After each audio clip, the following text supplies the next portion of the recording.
talk about hydration, frankly, as we all take a drink.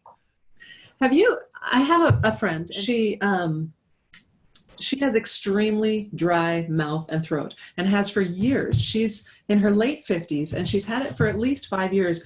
Her lips get chapped. So she's always putting chapstick on, but she's single and probably celibate. So I have no idea what's going on the other end. But she's always very dry. And she said to me last year when I told her about this, she said, find an answer for this for me. You know, this is not okay. And I'm okay. So my dear, I'm not going to say her name. What research have you done? Well, I don't have time. I'm a professor. I've got a horse. I've got my job. I can't take the time to do the research. I would say, has she had her thyroid checked? What would be some other symptoms of a thyroid being off? Well, dryness, I think cold fingers, feeling of poor circulation to her fingers. Really lack of energy, low energy. Either weight gain or weight loss, depending on if it's hypo or hyper. My mom had hyperthyroid, and she ended up, she had to have her thyroid irradiated, mm-hmm. and then she has to take thyroid medication for the rest of her life. So hypo and hyper do kind of different things. Hypo, for sure, can have effects on the voice, right on the vocal fold tissue. I also think that it's worth saying that thyroid problems can come from hormonal imbalance. And we've talked about how the adrenal glands mm-hmm. are meant to pick up estrogen production when the reproductive organs are starting their cessation. Yeah, right? That handoff. Yeah. And yet in living in this culture that we've lived in, which is pretty high stress for all people, but especially women and women of color and men of color, the adrenals are taken up by so much stress that they can't do their natural function for women by produce the estrogen. And that's going to throw thyroid off. You rarely ever hear this when you go to an endocrinologist.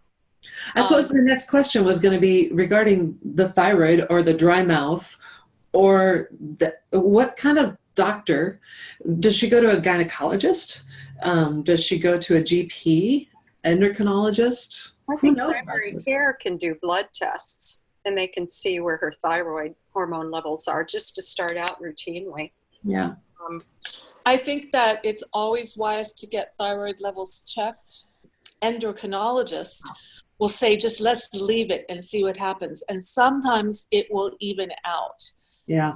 If it doesn't, this is where working integrative health, which is Western medicine, who have a broader perspective of the human body than maybe traditional Western medicine. Right. This may help because they can balance thyroid and adrenals in ways other than medication, which works for some people. You always have to find your own solution. Right. You're right. I found myself the things that have made the biggest difference for me hormonally, besides HRT, is yoga, meditation, and green tea. And there aren't very many Western medicine doctors who would prescribe yoga, meditation, and green tea before looking for another solution. But back to the hydration issue. Dry tissue in the throat and the vagina is a symptom of menopause. Right. Yeah. And right. So it's something that a lot of women are dealing with. And I don't think I've ever seen a commercial on TV that says, like Viagra for men, hydration for women.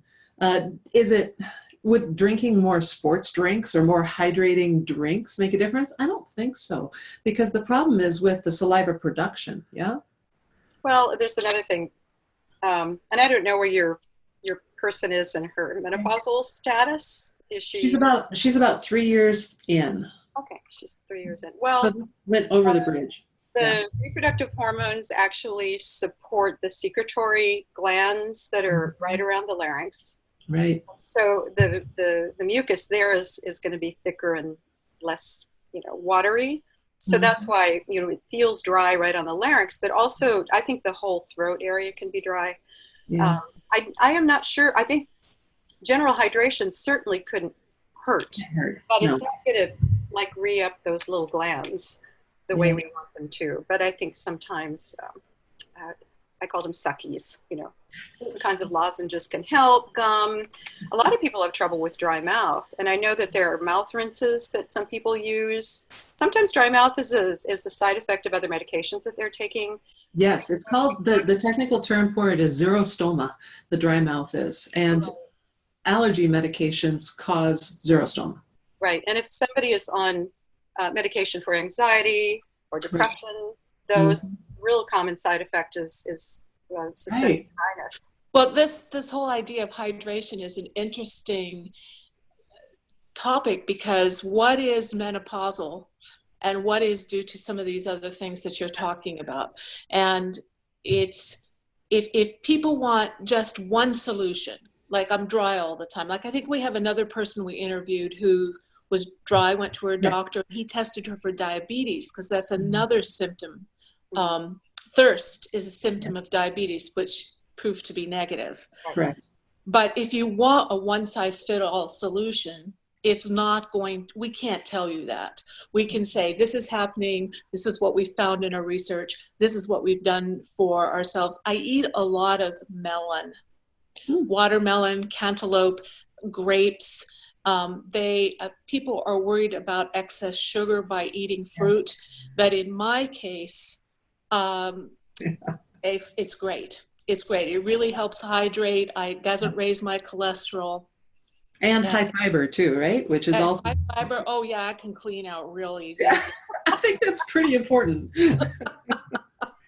Cheese doesn't have much sugar, but it's not going to help with the fiber. I don't know about sports drinks, because I think they can have a lot of sugar in them. A lot of salt, actually, too. And a sodium, yeah. I know that people say that if you're in a hurry to hydrate, like if you say, oops, I didn't drink enough yesterday and I have a performance in it tomorrow, the sports drinks get on board more efficiently than plain water, just because of the, what do they call, the electrolytes? Yes, the electrolytes. I'm glad you said I have to sing tomorrow and I haven't been drinking enough, because the best advice I ever heard was hydrate today to sing tomorrow. Right. I love it. But there's another solution to the sports drinks, which is coconut water. If you drink regular alkaline water with a little bit of coconut water, and it has the enzymes and the minerals you need. And some women can do sports drinks, like if you run 30 miles a week, you can basically drink whatever you want. But no, I think I've run a total of 1 mile in the past year. So finding something that doesn't have the extra fructose and sodium is really important. Right. And then there's some topical things that can help too, especially I think for people that need to talk for their jobs, or they need to sing, is steaming is getting a lot more traction. These little personal steamers. I've seen really cool stuff about that online, and recommendations of brands. They're not, most of them are not super expensive. Right. That I've seen voice professionals and people that are actually singing, saying this is really helpful for me before I sing between sets. And that does get down on your vocal folds. The drinking doesn't, but the singing will get down in there. And I think too that you might find something that works for a year or 2 or even 3, and then it stops working and you have to go to plan B. Because this is a long stretch of years we're talking about here. That's a good point. And if you find something that works so you can stick with it, fine. If it stops working, it's back to the drawing board. Yeah. I want to point out with the steamer, I got to talk to Ingo Tietze about that. And Dr. Ingo Tietze is the leading voice scientist of all time. Is that fair to say? The leading voice scientist. Oh, no, L-E-A-D. Yes. No blood involved. Got it. I wondered what that face was for. What is she saying? Yes, the pen started bleeding. So rather than leading, I think you would probably prefer to be called the father of modern voice science. Yeah. Because so many, I got the pleasure of doing an Every Sing podcast episode with him. So we got to talk for an hour, just him and me. And you can all listen to it. Oh, yeah. He went into the field because there were no answers. And now let's see, that was the 1960s. So 60 years later, he can say, there are all these people studying this. I can't even keep up with them. So that's why I say he's the father of it. But at any rate. Well, the father of voice science, you mean? Modern voice science, yeah. Modern voice science, right. Vocology, yeah. But not the leading expert on women's voices during menopause. Right, let's go there next. So anyhow, back to steaming. He said, and this was 2 years ago, that you get 20 minutes of moisture from steaming. Within 20 minutes, you've blown all that moisture back out into the atmosphere. So steaming right before you sing, steaming right before you vocalize, steaming, a steamer in the green room, that makes sense to him. But steaming for an everyday benefit, like my mom, I keep referring to her, she has got big issues with dryness because of sodium problems, and she can't sing in church anymore. And so I got her a personal steamer, and for about a year, if she steamed right before she went to church, then she could sing for some of the service. But that, like you said, Cate, that only lasted for a while, and I guess her body figured out how to sabotage that. Oh my. Yeah. Wow. Well, hey, is there anything else you guys want to add about hydration before we wrap? As long as we're talking about hydration in the vocal folds, I think that we probably should talk a little bit about dryness in the folds down south. Sure. Because if we're not going to talk about it, who will, Cate? Let's just go there. And Joanne can talk a little bit about why there are some similarities in the cellular structures between the vocal folds and the vaginal tissue. Because women are going to know that they've got problems down there, and they may not realize that they've got the same problems up here. Yeah, that it's all related. And as one of our interviewees said, it's dry as the Sahara down there. Mm-hmm. I want to point out that if you are in a sexual relationship and you feel burning afterwards that you've never felt before, that's a sign that the vaginal tissues are dry and they're being slightly shredded is a bit of a too harsh a word. Abrasion, though. But there is abrasion, and I remember that I went through years of this with my husband without realizing that what was going on. And I just came across a friend. It's not like, hey, haven't talked to you for a while, let's talk about our vaginas. But it came out, and she's my age, she's 63, and she's in a marriage with her third husband, and she said, oh my God, that's it. Wow. She said because she's a breast cancer survivor, and she can't take hormone therapy. Yeah. And she didn't connect her dry skin and the way her voice sort of creaks with dryness and with what was going on there. Yeah. And so that's something you can talk to your gynecologist about. Yeah, because if you can solve one, you can solve the other. Yeah, and that you can get a little bit of estrogen cream to use. And it doesn't work its way into the blood system. It's just topical. And even if you're not sexually active anymore, it makes things feel better.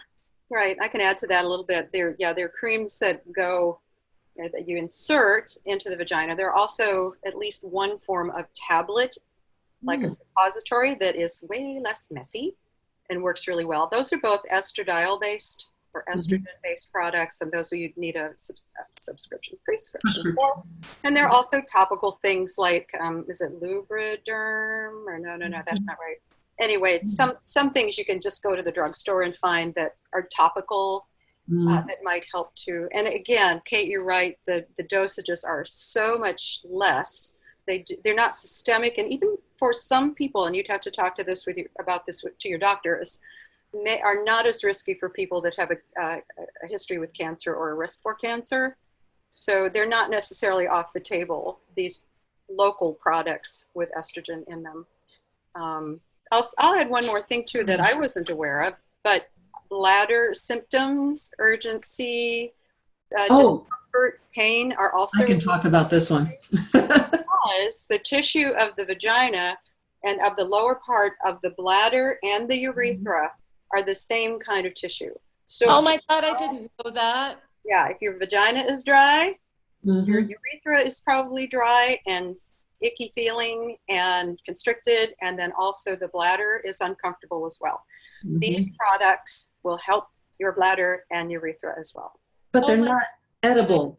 I can't use them to treat my vocal folds. I can't use the suppository as a lozenge. Nope. No. Dr. Jean Abitol was married to a gynecologist, and he was discounting his patients, his singing patients who would complain about problems with voices right before their menstrual period. Right. And he would sort of poo-poo and say it's all in their heads, and she's going, it's not in their heads, and we will prove it. So they did, and they repeated this several times. I think the first one was maybe in the early 90s, maybe the late 80s.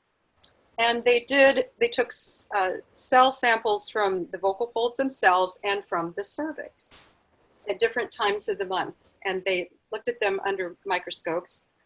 And the cellular structures were really, really similar. They showed the same kind of changes throughout the times of the month where the hormones are changing. So that proved that these areas are really, really similar, and that they do respond to fluctuating hormone levels. Right.